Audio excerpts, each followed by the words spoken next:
welcome to all of you all over the world. Please feel free to say hello in your mother tongue and where you are from in the chat, so that we have an idea where are you coming in from, what part of the world. And I'm very much happy to welcome Dr. Rim Mouawad from Lebanon, and she has, as I understand, a German-Lebanese background and did a doctorate at Aberdeen University in Scotland. And she's, as I understand, because it's our first encounter too, she's very much affiliated with the Camp Hill movement and in the field of children with special needs. And she's a lecturer at the Lebanese American University. And there is some kind of initiative, and it would be nice if you could speak about that too, Rim. It's called Step Together, and it's an initiative for children with special needs in Lebanon, as far as I understand. And it would be nice to hear something about that. So I'm quite happy you are in a part of the world where it's, I think, not easy to live right now, and it's never been easy to live right now. So I'm happy it's possible we can come together on this, in this place, and I'm happy to have you here this evening. And I give the word to you, Rim. Thank you so much. I'm also very happy to be connected to the world through this lecture. Of course, I'm going to talk a lot about the crisis and the challenges. Yes, I was born in Lebanon in the early 70s. And I remember once we had a meeting at the Friends of the Waldorf Education in Berlin. And somebody asked me, what does it feel to live in war? And then I asked him, which kind of war? And then I realized that we lived so many wars in this country for more than 30 years. That's not very easy, but maybe we were chosen because we are strong, or we can tolerate the things, we are resilient. I'm going to talk a lot about this. My mother is German. She's a pediatrician. She came to Lebanon in '68 when there was no war, and she initiated a kindergarten. As I said, she's a doctor. So when she started this kindergarten, she started asking people from the Waldorf movement to help her setting a curriculum, but the war started, and then it was not really possible. In 1993, I started working. And this is where I went and traveled around the world to ask about who is Rudolf Steiner, what is Waldorf education, how can I bring it to this part of the world, how does it help? And I think one of the very important things in my leadership skills, because I was always in the beginning training teachers, supporting parents, I think that having a philosophy that was written in war. I mean, Rudolf Steiner wrote everything after World War I.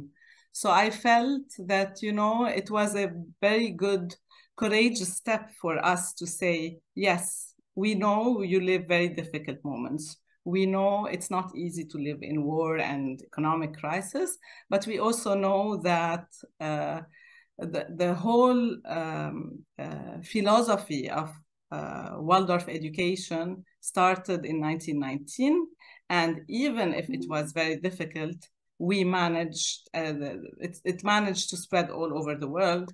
And that's amazing. And that's why we have the strength and courage to continue. So I'm going to talk in this presentation, maybe we start sharing. So, since we are in very, very difficult moments, I thought we start with a verse that was written by Rudolf Steiner in times of war, and then a prayer for all the families and children that are suffering in war zones. To turn towards the light in times of darkest need, to lift the soul's clear sight, the spirit dawn to heed. The will of man to earthly plane, this be and evermore remain. Dear God, may children and their families be held in your loving care and protection, and may they be given the strength to endure great suffering and hardship. Amen.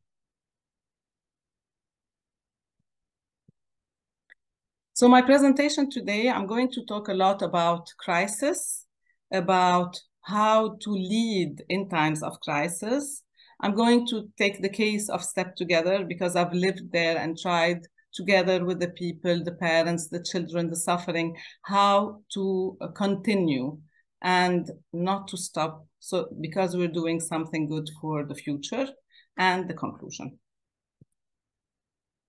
So before, actually, I prepared this presentation before the whole story that started in the weekend, just out of surprise, what happened, how is it? In Lebanon now, we have the situation in the south. I live in Beirut, Step Together in the mountain. So till now, we have no war in this area. It is, of course, we are affected, but the school is operating. We go to work, we come. I had my university yesterday. Yes, we are disturbed. The students had to talk a lot about what they're feeling and their anger. And because we know that, unfortunately, this world, whenever we try to find a bit of stability, we have another challenge to deal with. So are we in an accelerated collapse? So, I mean, the book of Otto Scharmer always says that we have a lot of, we reach a threshold and then we go down and then we rise again. And there's this joke that says, if you are not confused, you are out of touch. So you are more confused because sometimes, yes, we live in a really very challenging situation. We feel we're helpless, we are stinking, we don't know what to do. But are we going to rise again? Do we see the light at the end of the tunnel? Can we find hope to continue our mission, our task, especially in Waldorf education? So I think I bring here the quote of Rudolf Steiner, live through deeds of love and let others live with tolerance of their unique intentions. I'm going to talk a lot about how we at Step Together and in Lebanon, we focus a lot on love, on how we build relationships between each other so that we can overcome the challenges.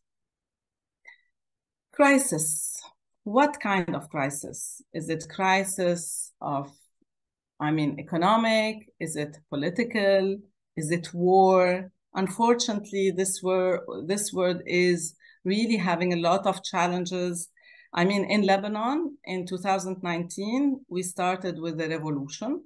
We thought, how are we going to go back to our normal lives? And then we had COVID, and then everything collapsed again. The banks closed, everything was really difficult. And then we had also to deal with a threat of war. Is it going to happen or is it not going to happen?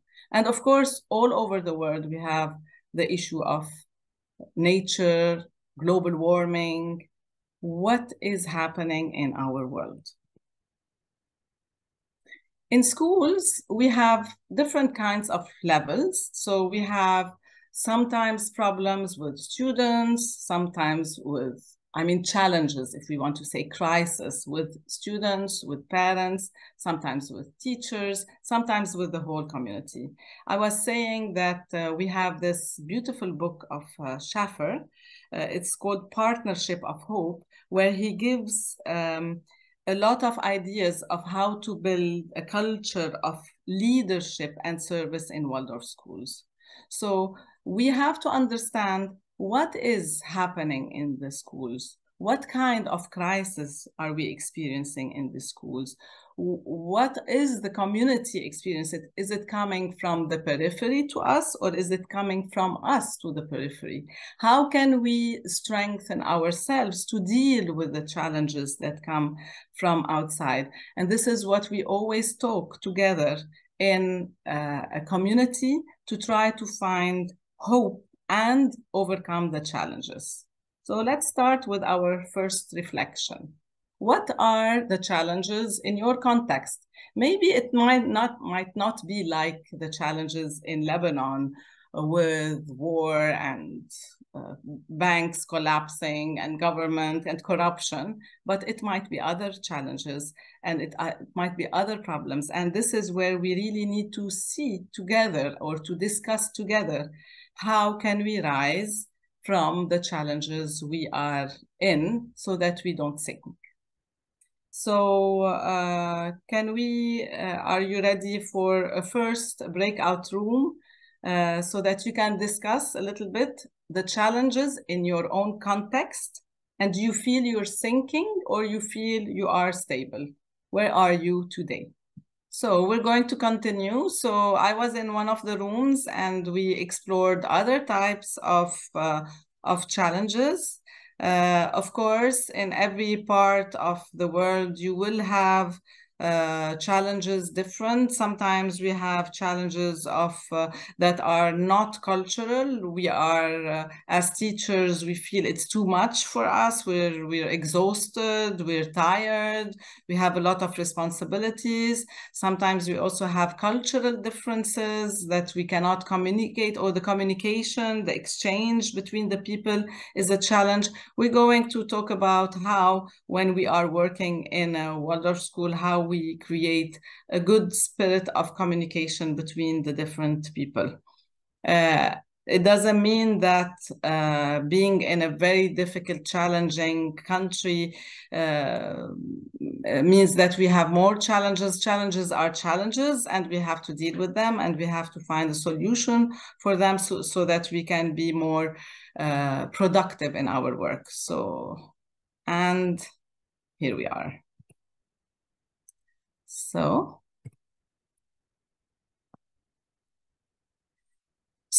how do we understand crisis? So you know that we have the threefold social organism. So we just try to look, for example, if the teacher is exhausted, is it because she doesn't feel that she has equal rights, or she doesn't have the rights to discuss her challenges with the others? Is it more a cultural or spiritual a sphere where she's not free to show her individuality and to act the way he or she wants?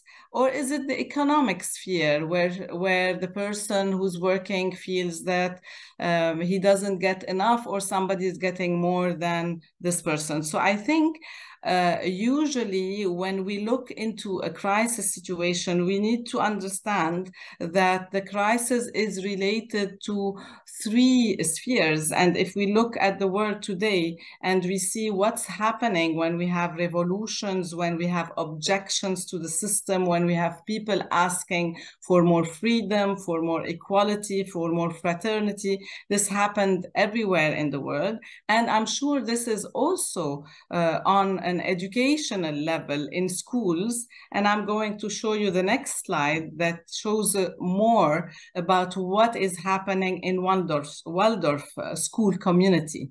So in the Waldorf school community, this is the book of Partnership of Hope that Scheffer describes what is happening in Waldorf schools in terms of crisis and how to help lead Waldorf school community. We always say that sometimes we read things about Rudolf Steiner and we say, wow, that's so true. But in reality, when we go to our work, we find out that, yeah, I mean, this wasn't really applied. Why is this person not open-minded? Or why is this person not accepting another point of view? So here, if we look a little bit at this house community of the Waldorf school, we find that we have problems and challenges at the teacher leadership level.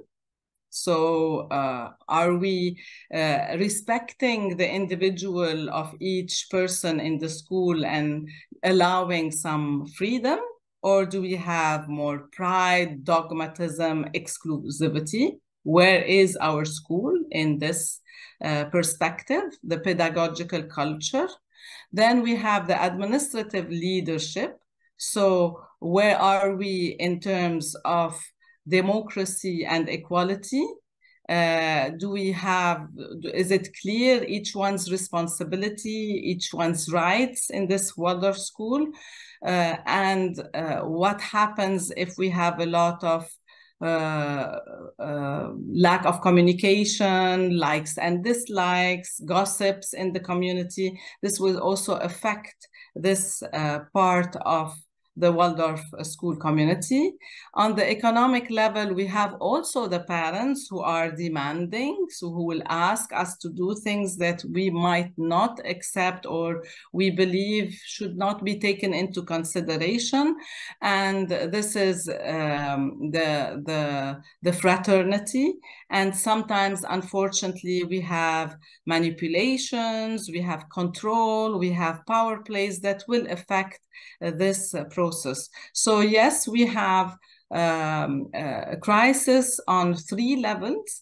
And in the schools, when we think about each level, we need to see where is it stuck? Why do I feel exhausted? Why do I feel I cannot communicate with the others? Why do I feel it's too much responsibility on me?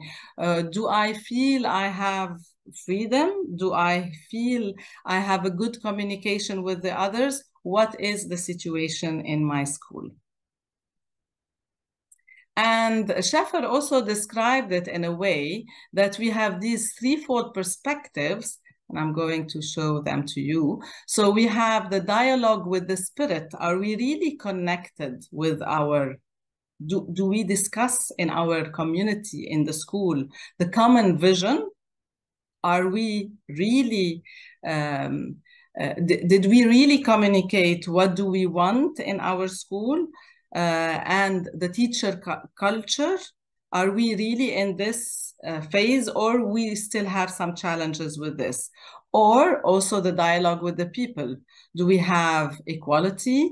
People have equal responsibilities, they have the same rights, or is it creating also maybe an uncommunicated a challenge that we do not communicate my feeling or my lack of rights because I don't want to talk about it in front of others in my community? So is the culture democratic?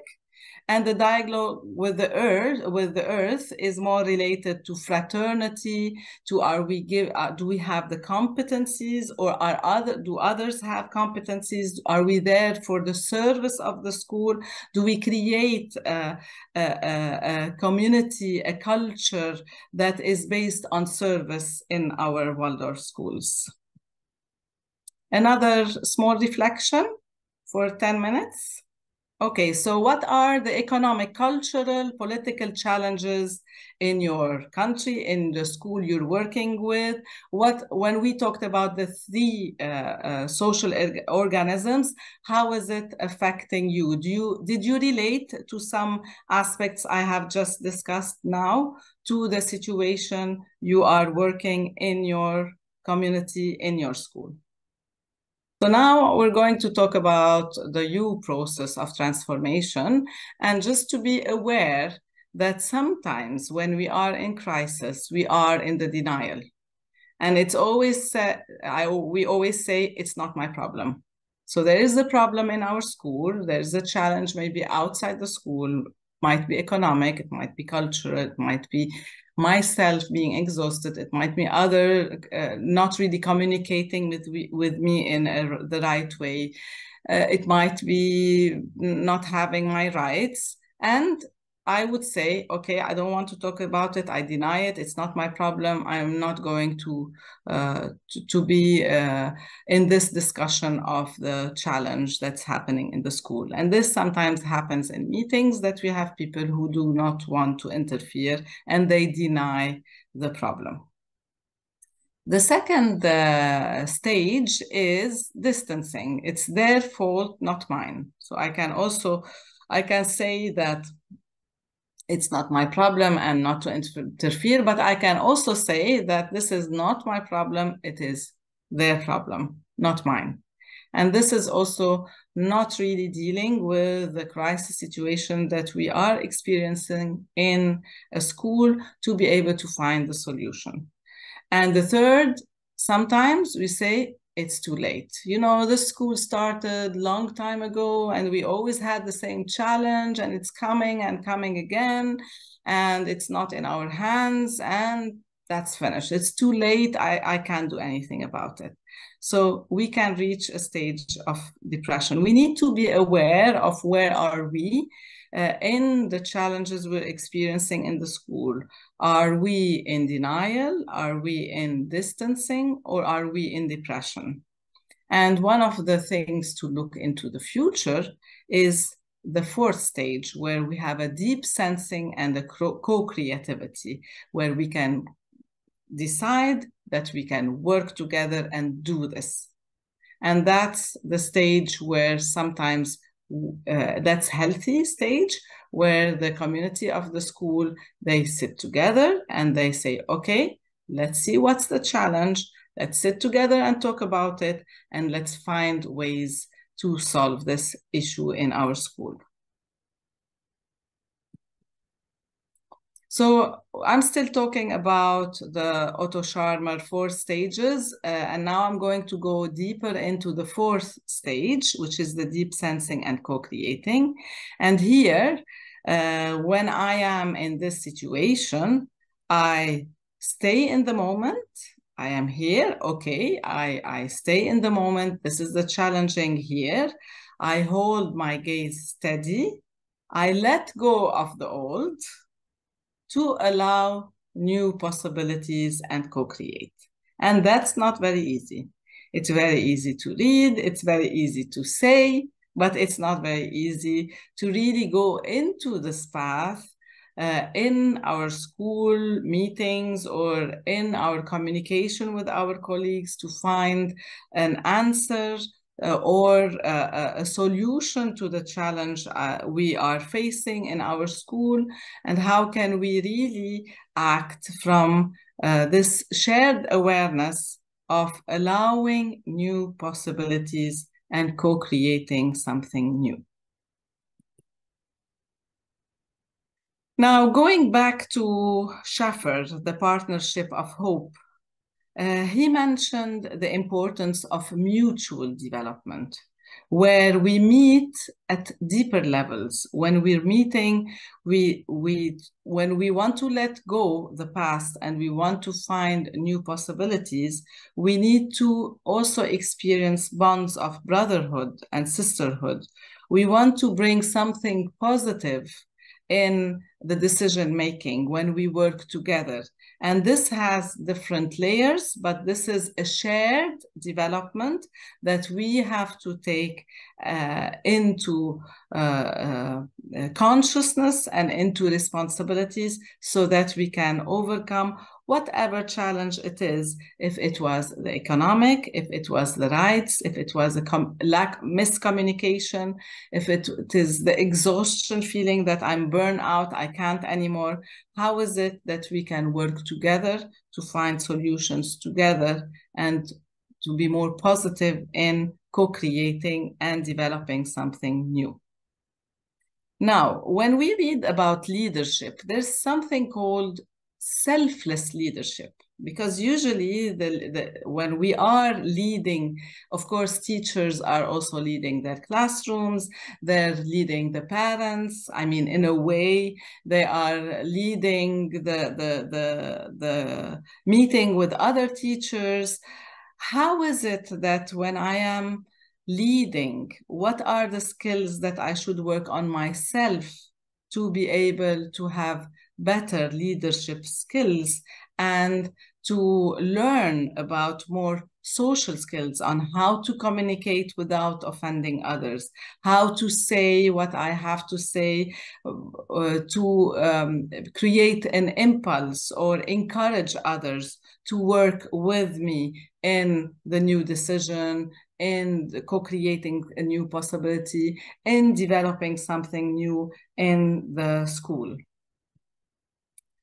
So I think now we're not going into the breakout rooms. Maybe we just do it in the big group. We just try this. So what do you think about a commitment to the service that also Rudolf Steiner talked a lot about? Are we selfless, or is our problems mainly related because we are not so selfless and we cannot commit to the service?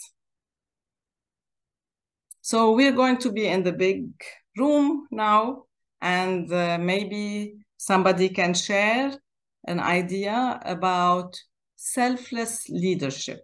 How do we feel? Can we really commit to the service? Because when we work with children, we have one very important aspect of us being not selfish, but trying to find a solution to help the others. Anyone wants to share? If you want, you can raise your hand like that, or you can just put the sign. Also sharing a discussion, I mean, from the slides that we've discussed now, it's also open. So whatever you want to share in the big group, you are most welcome.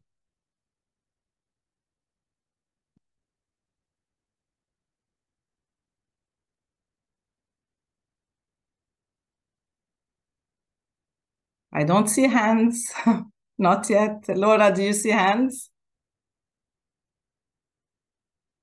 Hala is raising their hand. Okay, go ahead. Okay. Rim, أهلا وسهلا ومرحبا. This is Hala. I'm working in the public school system at the USA. But my kid in Waldorf, I study Waldorf, and I am happy to be part of this conference. Selfless, honestly, if I'll talk about leadership in the classroom as a teacher. When I leave my bias and when I deal with all my students as one. When I deal with my bias for their benefit, nothing else, just their benefit. How to go outside my classroom and be a change for this world. And this is the point, honestly, for me, for Waldorf education, to see another view, a nice soul development going on. And not only the facts and the factual and, you know, the material. So if I will talk about selfless, it's So all about... You are a teacher in, you teach which class? I'm teaching Arabic as a foreign language. I'm teaching English as a second language. Okay. Yeah, so that's it. If I will add just this. Thank you. Thank you for your courage to open up and to talk about, freeing yourself from judgments and bias to be able to work for the service. Thank you. Yeah, you're welcome. Any other contribution? I would say like leadership is someone who is the person who is able to guide, to influence and motivate a group and focus that it is focusing in a goal. And for me, what is very important for a leadership or a person who guides this group is the empathy and then humility. Yeah.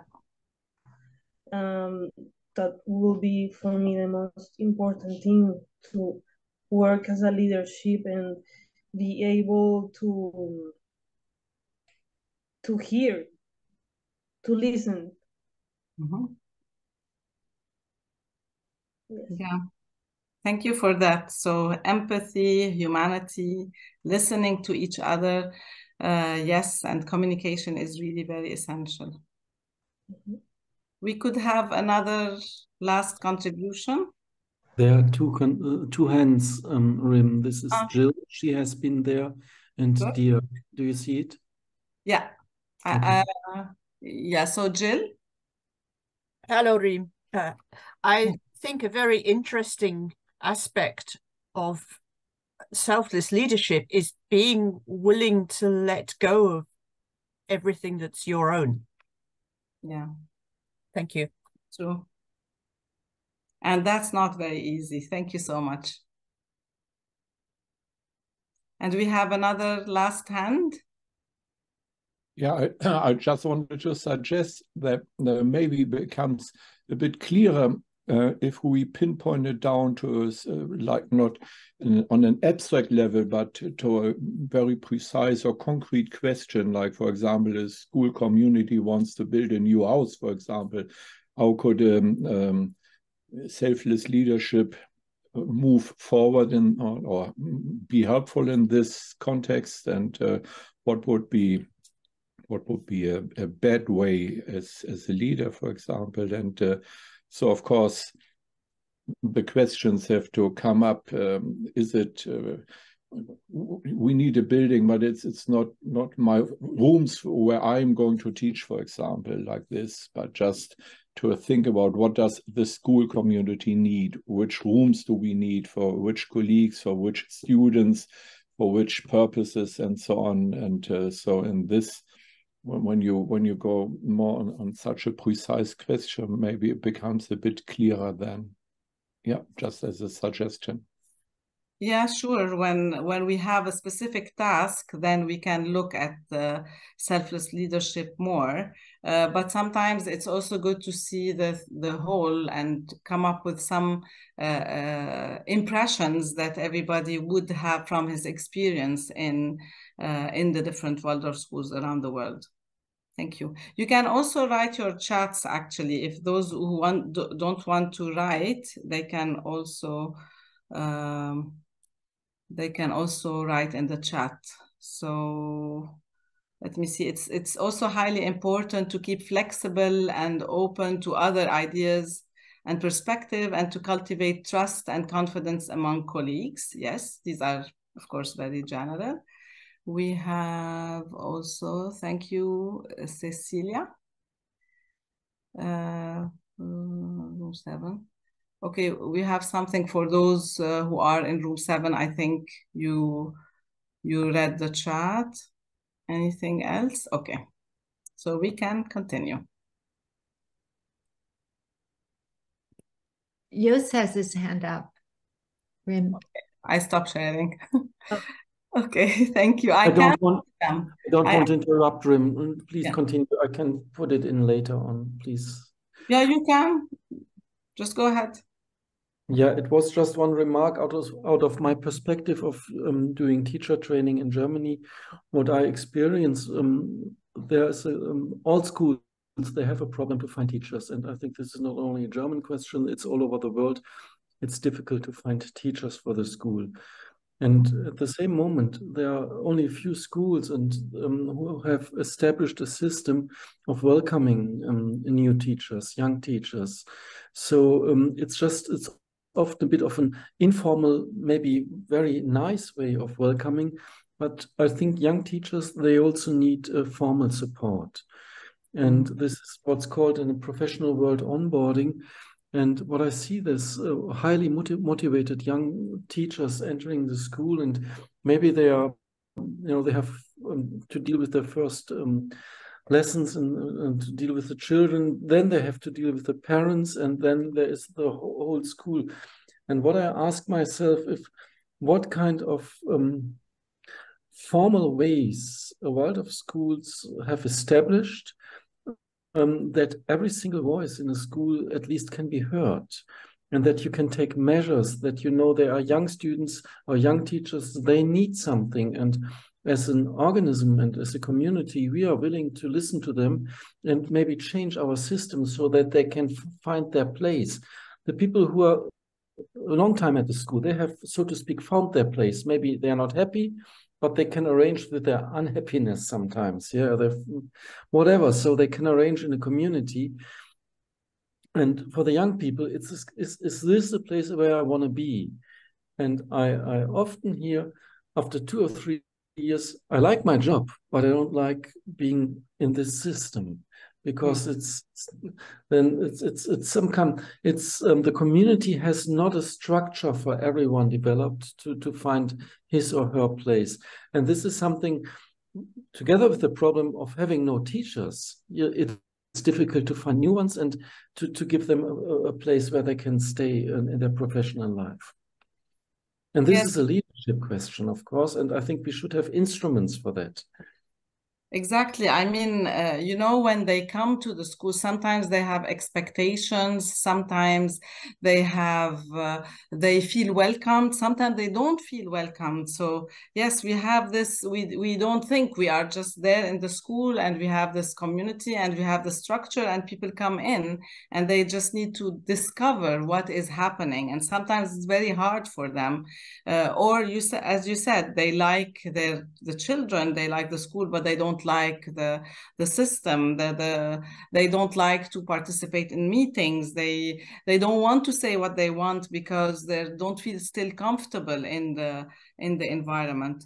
Yes, I think it is a very important aspect of leadership, because we know that in many Waldorf schools, actually not in parts like Lebanon and other parts where the teachers are retiring, the old teachers are retiring and the new teachers are coming. And how is it with the new character, new personality? How will they really fit in? How will the ones who will leave let go and allow new things to develop in the future?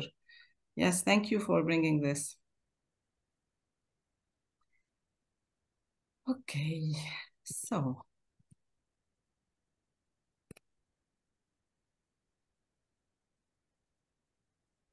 oh, sorry. Yeah. So leadership, I was mentioning from before that we talked about a lot on social skill and social skill development. So how can I learn from the experiences and the biographies of others? How can I really understand and listen to the others' stories and challenges? How can I review social forms that exist in the school?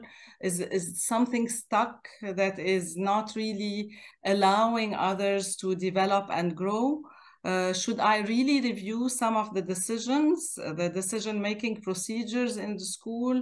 Is it something that they did and it's so rigid and they don't want to change it, and they didn't really realize that, yeah, maybe this decision can be a bit changed in a way that is more flexible and open-minded to allow new things to happen? And of course, yeah, I mean, we are talking now about leadership. I'm not saying I'm answering the questions. We're just bringing out ideas. We can't do this in one session, and each culture and each community is different, but we're just saying that, also keeping in mind that schools and communities will have an ongoing learning processes, that they will work together, that they will take in as a group, that they will find the challenges and discuss the possibilities, that they can find solutions together in their Waldorf schools. So in many lectures that Rudolf Steiner came, he emphasized the importance of the high level of social skill development, and looking at the community a little bit from, not from my own perspective, just looking at it, what needs to happen in this? How can I help things evolve?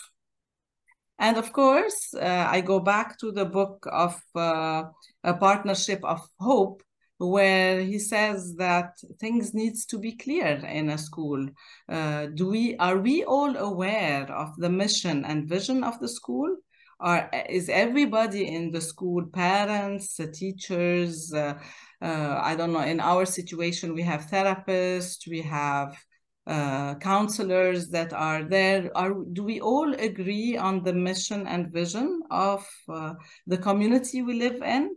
Do we agree on the values and principles? Maybe my value are different than your value. And of course, now with the world changing, we have a lot of teachers who come from different cultural backgrounds. We have a lot of students coming. We know, unfortunately, with war situations in different parts of the world, we have refugees in our schools. And how do we cope with Syrian refugee? How do we cope with refugees from different parts of the world? How can we understand and understand another culture if we don't have any teacher who is, let's say, from that culture? So I go back. So the importance is that the mission and vision is clear. I don't know, just ask yourself in your schools, is the mission and vision clear in our school? Are the values and principles communicated? Do we have clear goals and strategies? Did we really work on clear goals and strategies together in the meeting? And we know that in let's say 2023, 2024, what are we working together? What do we want to achieve? How is it with people and relationships? How is it with we mentioned before, do we have a lot of gossip? Do we have a lot of people who want to show that they're more experienced, and it might be affecting others, that they feel that they are lower? Do we have people who feel that they are in a better position or not? These relationships need to be really understood. Sometimes, I mentioned before, the parents, yes, sometimes when the parents pay, they might have this economic drive that, you know, I'm paying a lot of money for the school, I expect this and that and that, and this is also creating challenges in schools. What about the structure and the tasks? Are we mentioned before the responsibilities? Do I have more tasks than others because others are more passive, they're not taking responsibilities? Or are we really splitting responsibilities together so that I don't feel that I am the one who is doing more than the others? What about the processes and the policies in our schools? Are they clear? Are they well communicated? How is it with the communication of the processes and policies in the school, and also the financial and the equipment? Maybe sometimes I need something in my class, but maybe the school doesn't have the resources to get me something where I can improve my teaching in my class, and this also will affect my teaching. So just to be aware of all these aspects in our school, and of course the leader should understand where is it that we have a problem with. Is the communication of all these aspects clear to everybody in the school? Okay, we go back. I think the breakout sessions were more interactive. So I'm giving the example of Lebanon just to apply what happened in terms of leadership in this part of the world. On the economic sphere, since 2019, we don't have banks. We have a huge inflation that reached 200%.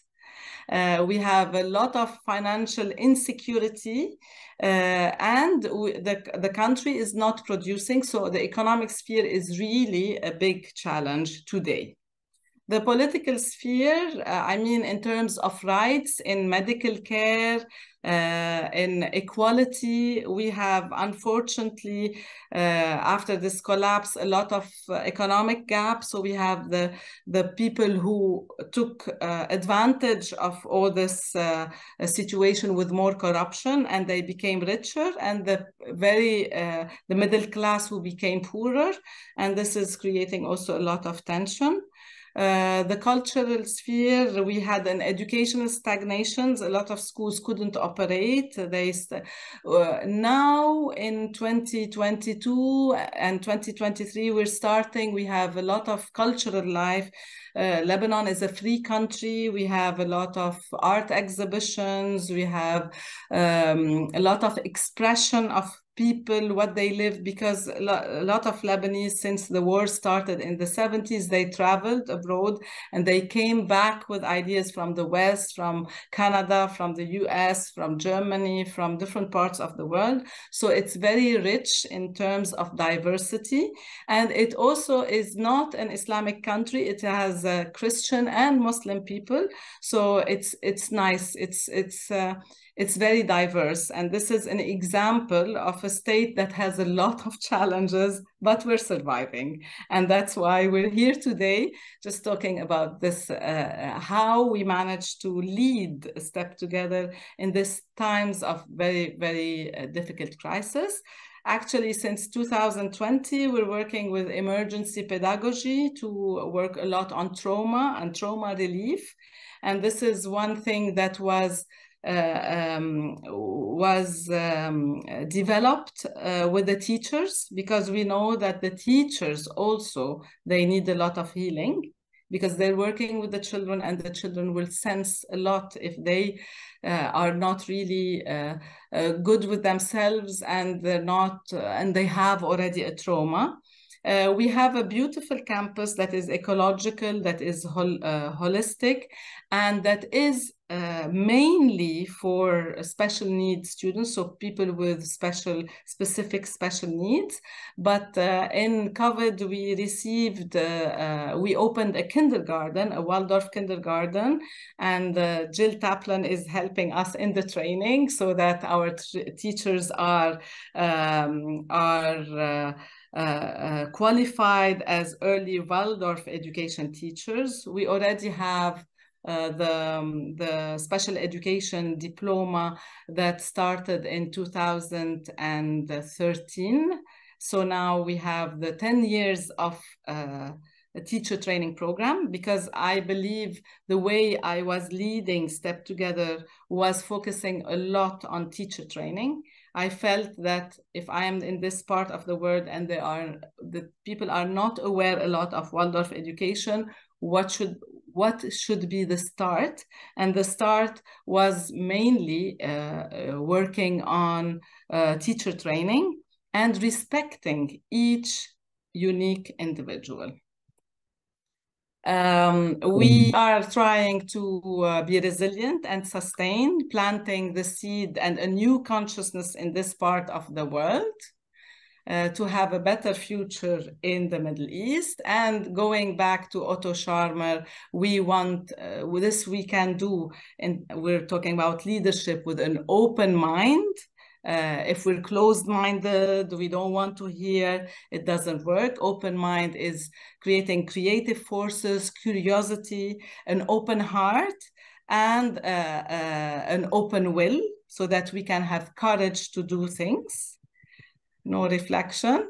It's also important that we are honest, we are fair, and we have integrity in our decisions and actions. And the leaders should have moral development. So looking into the interest for the other and respecting others. In order to have a better future, we must learn to replace the struggle with positive work, replace the struggle with the ideal, and we are done. So I don't know, I will stop sharing. Okay. So I managed to do it quickly at the end. Thank you so much, Rim. Unfortunately, we don't have time to talk about it right now, but it was wonderful, I think, for every one of us to have this breakout rooms for a long time and talk to each other and yeah, have an exchange on that level. And yeah, I wish you good luck for this special work you're doing there. This is really, yeah, it's a hard place to do a work like this, and it's wonderful you can do it with your colleagues. There are colleagues in, I see Carol and others maybe too. So thank you very much for what you do. And maybe if there are questions for you, if you are you can put my email and yes, I can I was communicate. going to ask Laura to put the email in the chat so people can have contact to you directly and speak about this. Thank you so much. Thank you so much. I know it's not easy. All of you are in different time zones and everybody's tired. Thank you so much for also participating in the breakout rooms. It was really nice to participate in different breakout rooms and meeting everybody in small groups. Next week, this will be Sven Saar, and he is with us today too. Hi Sven, happy to see you. And he will be speaking about sexuality, diversity, and humanity in the Waldorf curriculum. So a very hot topic right now. And he just to let you know, he published a book around this topic too. It has been coming out 1 or 2 years ago. And so we will show it to you. Is it in English already published, or it's only German? Only in German so far. So it's called Beziehungskunst. Yeah. Art of Relationship or something like that, huh? So maybe, but there will be definitely sometime an English translation. So I wish you all the best at your time zone, wherever you are. Good day, a good evening, good night, and happy to see you all again next week. Goodbye all together. Thank you. Thank you. Bye-bye.